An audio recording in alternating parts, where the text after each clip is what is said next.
Hola oyentes de Radio Sefarad, volvemos a comunicarnos con César Sabas Fuentes en su sección Realpolitik, más allá de lo políticamente correcto. ¿Qué tal, César? Siempre un gusto estar acá, Jorge. Bueno, el tema del día, más allá de incluso de aquellos que están interesados en Oriente Medio, son las conversaciones o no conversaciones que está teniendo o que va a tener Estados Unidos con Irán para su desarme nuclear. De momento se ha planteado que ese es el tema, aunque Israel le presiona para que también se hable del programa de misiles, porque evidentemente solamente desarrollando bombas atómicas Irán no puede llegar a amenazar a Israel. Para eso necesita también misiles de medio y largo alcance, pero esos misiles estarían apuntando no solamente a Israel, porque lo que tenemos aquí es un escenario más global. Así que quedamos en tus manos para que nos expliques qué es lo que está sucediendo, qué es lo que puede suceder en estas conversaciones. Bueno, fíjate, justo el año pasado fue la guerra de los 12 días entre Israel e Irán, en la cual intervino Estados Unidos. Y después del bombardeo a las instalaciones de Fordow y Natanz por parte de estos célebres bombarderos estratégicos norteamericanos, los B-2, Trump anunció el fin del programa nuclear iraní y dijo que pues, sus instalaciones de enriquecimiento de uranio y su programa nuclear militar había sido completamente destruido. En ese entonces hubo informes de la DIA, la Dirección de Inteligencia del Pentágono. Estados Unidos tiene varias direcciones de inteligencia. La DIA, la militar del Pentágono, hizo una evaluación del bombardeo a Fordo y llegaron a la conclusión de que esa instalación había sido dañada, mas no destruida, y que el programa nuclear iraní seguía en pie, a pesar de que había sido retrasado. Ese informe le valió a sus elaboradores el despido automático, porque Trump insistió en que Fordow había sido destruido y el programa nuclear iraní había sido destruido. Pero menos de un año después, aquí estamos nuevamente discutiendo el programa nuclear iraní y las negociaciones para su desmantelamiento. Así que aquí llegamos a una duda. ¿Tenían o no tenían razón los que habían hecho ese informe? ¿Qué tanto daño se le hizo al programa nuclear iraní? Y viendo pues la evolución de los acontecimientos, llegamos a la conclusión de que durante la guerra de los 12 días el programa nuclear iraní fue retrasado y dañado, más no destruido ni eliminado en su totalidad. Y eso lo sabía Trump, así que necesitaba una excusa para tratar de concluir lo que había quedado inconcluso el año pasado. Todo empieza con esta campaña de bombardeo inconcluso del programa nuclear iraní, que no logra acabar por completo su capacidad de enriquecimiento de uranio. Luego, con las protestas de este año, que estallaron de forma espontánea por parte de la población en vista al hastío que hay hacia el régimen de los ayatolás, las amenazas de Trump que hace por una posible masacre que iban a hacer los ayatolás, viendo que el país se le estaba descontrolando, amenaza que no es acatada por el régimen y proceden a la masacre. Las primeras cifras hablaban de unos 3.000 muertos, hoy en día estamos hablando de entre 20.000 y 30.000 muertos que se cobró la masacre que hacen los ayatolás.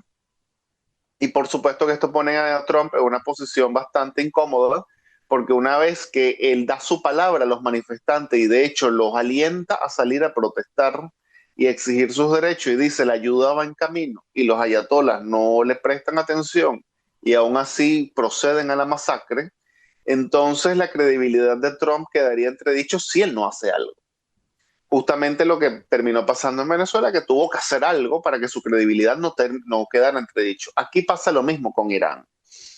Y entonces, incluso dentro de los, digamos, factores aislacionistas de Estados Unidos, ya no hablando de Marco Rubio, que es justamente uno de los más intervencionistas, sino incluso de los aislacionistas, como J.D. Vance, el vicepresidente, convencen a Trump de que si una vez que le ha dado su palabra no hace algo en Irán, entonces la credibilidad del presidente de Estados Unidos y por extensión de todo el país quedaría entredicho. Así que hay que proceder de una forma militar.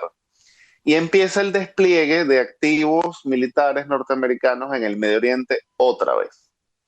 ¿Por qué se ha tardado esto?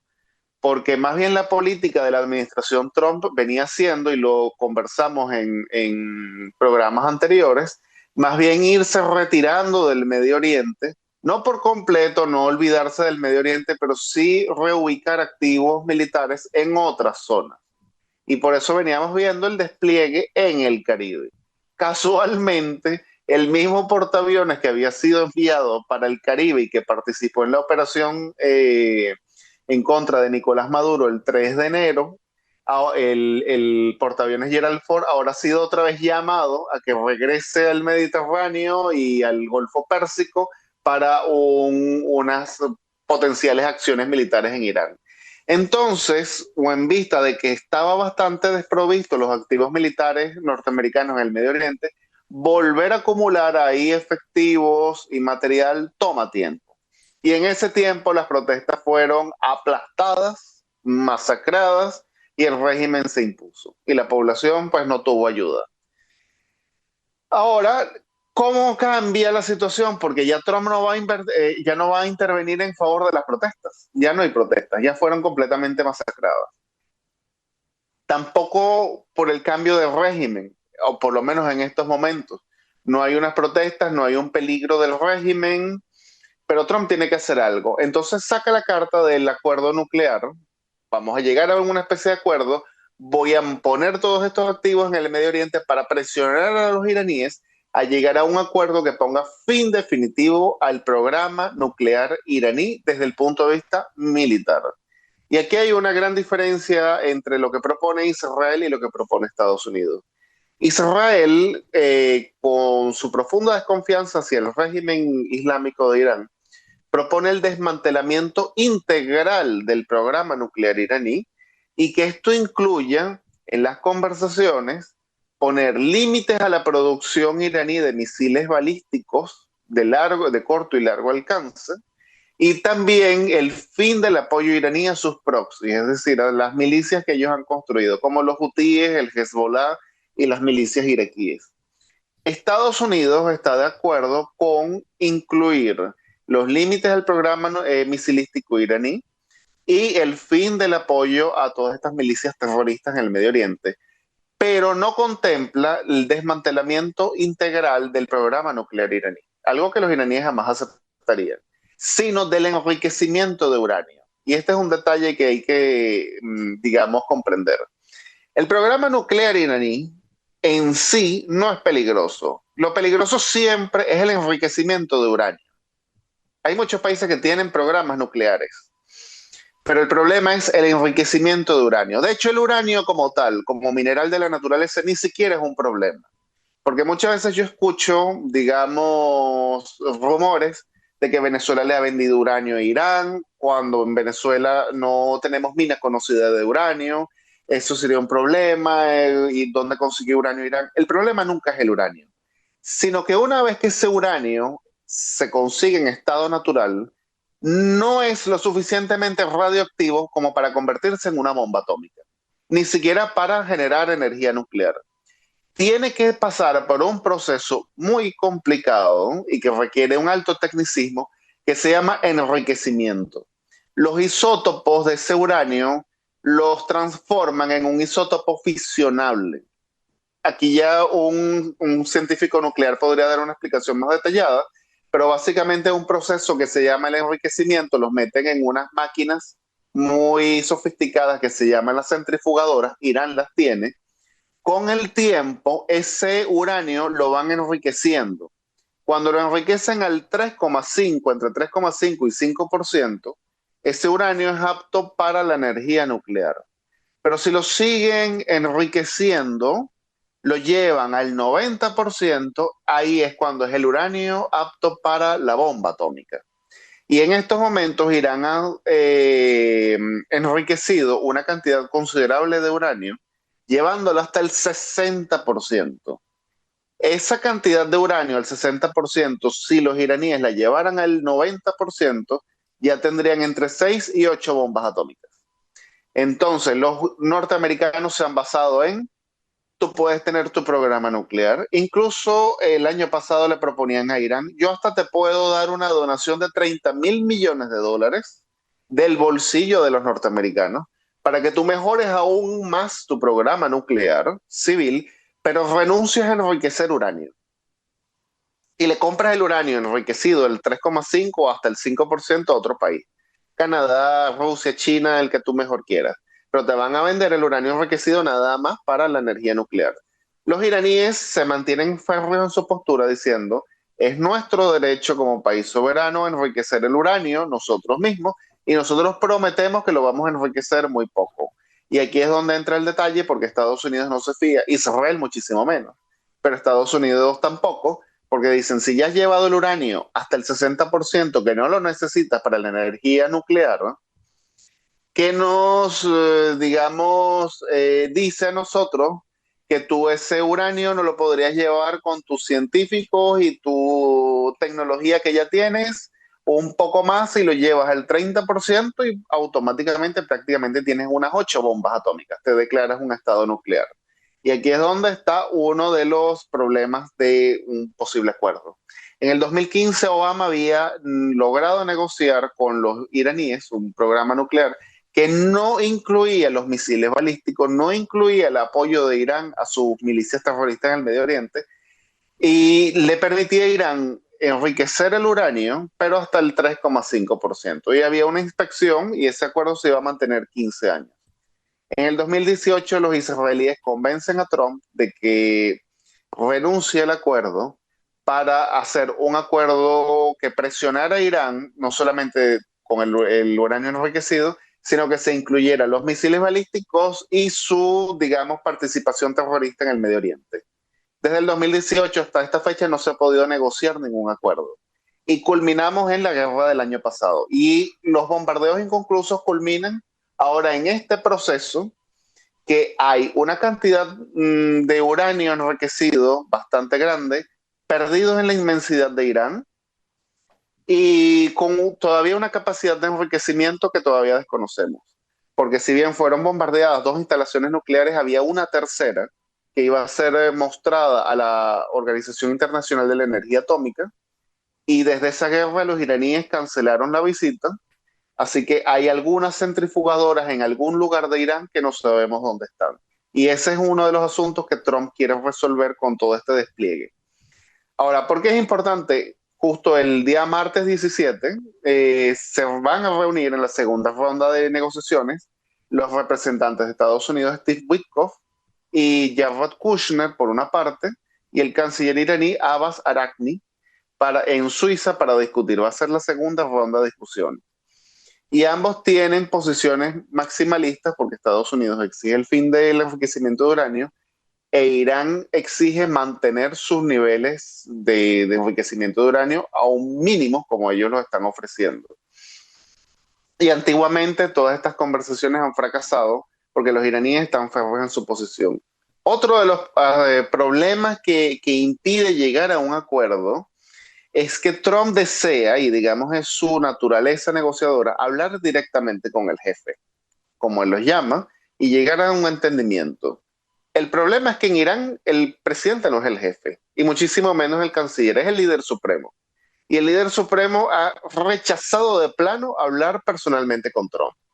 Entonces, en Suiza se van a reunir los enviados de Trump que tienen poder de negociación con el canciller de Irán, que en realidad no tiene poder de decisión.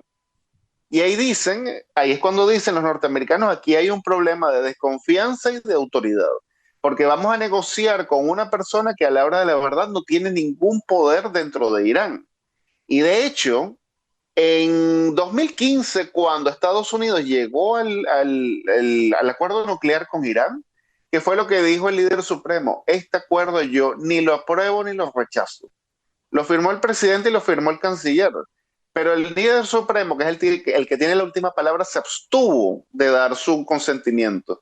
lo cual quiere decir que en política interna iraní ellos podían incluso violar el tratado porque no estaban violando la máxima autoridad que era el líder supremo. Así que aquí hay un problema de negociación profundo.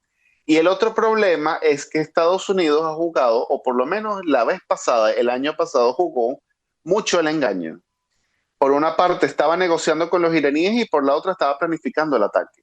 Y así que aquí es cuando dicen los iraníes hay un problema también de desconfianza, porque yo no sé si estas reuniones con Suiza es más bien un engaño para el ataque que tú vas a enviar. Por ejemplo, ya en estos momentos hay suficientes activos en el Medio Oriente como para lanzar un ataque. Ya está el portaaviones desde hace de un tiempo, el portaaviones Abraham Lincoln con su grupo de ataque, más una serie de activos militares norteamericanos suficientes, más un apoyo nada desdeñable que podría dar Israel, lo más probable. Sin embargo, el portaaviones Gerald Ford está siendo trasladado también al Medio Oriente y va a tomar unos cuantos días llegar. Eso todavía no ha llegado, el portaaviones con su grupo de ataque. Pudiera ser este portaaviones más bien un señuelo que le diga a los iraníes, tienes más tiempo del que realmente tienes. Y los iraníes decir, ¿cuánto va a tomar este portaaviones a llegar? 7 días. Pues en 7 días no va a haber ataque. Y a lo mejor el ataque sería muchísimo antes, porque ya hay una cantidad nada desdeñable de activos militares listos para atacar. Solamente hace falta que reciban la orden. Y los otros puntos que quedan pendientes y por los cuales va a ser muy difícil negociar. Número uno, el programa misilístico iraní. Al día de hoy, Irán puede producir 300 misiles balísticos entre corto y mediano alcance al mes, lo que supone 3.600 al año y 36.000 misiles en 10 años. Estamos hablando de una cifra astronómica. Incluso con el debilitamiento que sufrió Irán en la guerra de los 12 días, Irán tiene un arsenal misilístico enorme. Israel logró atacar y destruir por lo menos la mitad de sus lanzadores, pero no los almacenes de misiles. Estos están sumergidos en la profundidad de búnkeres perdidos en la inmensidad de Irán. ¿Cuál es la diferencia con los lanzadores? Los lanzadores son como una especie de camiones en las cuales le ponen el misil y el camión va hacia una ubicación específica y de ahí lanza el misil. ¿Qué sucede? Cuando Israel ataca a estos lanzadores, los iraníes pueden reponer esos lanzadores, pero toma tiempo y no en periodo de guerra. Tienen que comprar los camiones, adaptarlos, es un proceso que se dan. Así que quedaron fallos en la guerra de los 12 días porque ya tenía nada más la mitad. ¿Qué quiere Israel? Uno, que no darles chance que repongan los lanzadores y número dos, que no sigan construyendo tantos misiles. Porque Irán tiene tantos misiles que aún con toda la tecnología que tiene Israel antimisilística que se vio, si lanzan una gran oleada, siempre hay algunos misiles que se cuelan. Y si ellos van a tener tantos, por ejemplo, ponte tú 36.000 misiles que van a tener, aún así tenga el Iron Dome una tasa de éxito del 90%, con que el 10% de 36.000 misiles entren, estamos hablando de a un país tan pequeño como Israel, que le iría un daño considerable. Evidentemente que Israel quiere que esto esté dentro del acuerdo, no solamente impedirle a Irán tener armamento nuclear, sino que deje de ser una amenaza creíble a su seguridad nacional. Y el otro detalle va a ser el de los proxy, porque Israel y Estados Unidos también están de acuerdo en que Irán cese su financiamiento a estas milicias terroristas en el Medio Oriente que han jurado desestabilizar la región y sobre todo destruir a Israel, como los hutíes y el Hezbollah. La guerra de los 12 días supuso el debilitamiento del eje chiita, pero no su destrucción. Estábamos hablando que Israel lanzó una estrategia que se llama podar el césped. No eliminas el césped, sino lo podas. Y esta estrategia tiene sus pros y sus contras. Uno, es muy manejable, sobre todo para un país muy pequeño como Israel, que no puede ocupar amplios espacios de territorio. Pero el problema es que la maleza sigue viviendo. Hamas ahí sigue existiendo, debilitado, pero sigue existiendo. Hezbollah sigue existiendo, debilitado, pero sigue existiendo, y lo mismo con los hutíes. Entonces lo que quiere Israel es, bueno, que quede estas malezas, pero vamos a, digamos, asegurarnos de que va a seguir siendo débil, que Irán no los siga apoyando. Irán se niega y dice, yo voy a seguir apoyándolos, yo voy a seguir construyendo misiles, y yo lo único que les ofrezco es mi palabra de que no voy a enriquecer uranio más allá del 3,5%. Este uranio que ya yo tengo, el 60%, lo voy a diluir en uranio no enriquecido para que pase del 60% a un 3,5 o 5%. Puede haber inspecciones y dice, eso sí, me tienen que quitar todas las sanciones. Y así, por eso es que yo soy bastante pesimista de que se pueda llegar a una negociación. Porque Irán lo que está proponiendo básicamente es, yo no voy a tener bombas atómicas por un largo tiempo, vamos a poner 15 años, pero quítame todas las sanciones, que yo pueda comerciar con el mundo entero, que me entre bastante dinero para construir todavía más misiles y darle todavía más dinero a las milicias y reprimir al pueblo. Y no creo que Estados Unidos lo acepte. El otro detalle por el cual Estados Unidos está interesado en el despliegue actualmente en el Medio Oriente es porque muy probablemente va a ser una estrategia muy similar a la que hizo en Venezuela antes del 3 de enero. No veo muy factible que haga una parecida al 3 de enero, es decir, una incursión y extracción de Jamenei, porque Teherán está en lo más profundo de Irán, los helicópteros tendrían que repostar en el aire. Ya hubo una campaña de helicópteros norteamericanos en los 80 y terminó en un desastre porque justamente tenían que repostar en el aire.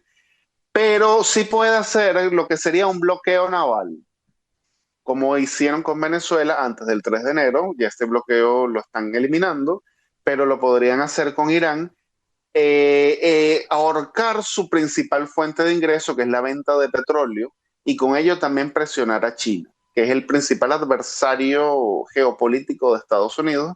China compra por lo menos el 20% de su petróleo de países como Irán, Venezuela. Entonces sería una cosa, una estrategia que le daría ganar a Estados Unidos, ahorcar las finanzas del régimen iraní y a su vez golpear el sector energético chino. Así que es muy probable que empecemos a ver este tipo de acciones muy pronto. Y creo que las negociaciones fracasarán porque las exigencias de Irán son maximalistas y no están de acuerdo al interés nacional de Israel, por supuesto, pero tampoco de Estados Unidos. Bueno, como siempre pasa con estos comentarios, pues tendremos que esperar a ver qué pasa. En otros tiempos un analista podía tener más porcentaje de acierto, pero con Donald Trump resulta bastante difícil prever qué es lo que va a hacer.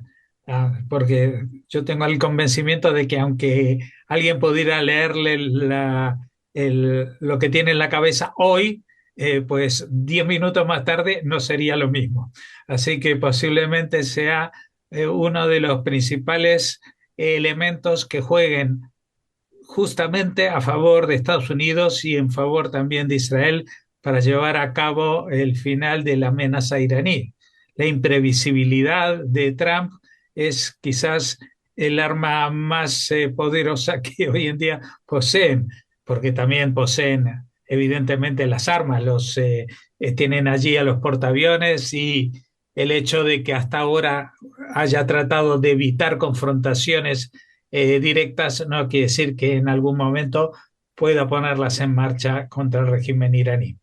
Así que bueno, por eso digo de que tendremos que esperar a ver, pero yo creo que como nuestras comunicaciones suelen ser cada 2 semanas, igual vamos a tener tiempo hasta dentro de 2 semanas, hasta que llegue el portaaviones Gerald Ford, y entonces sepamos si lo va a utilizar, si va a ser el señuelo o si antes los iraníes deciden darse el brazo a torcer y evitar una masacre de su régimen. Pues muchas gracias por habernos atendido, César Sabas, por tu análisis de la situación, y hasta la próxima. Siempre un gusto, Jorge.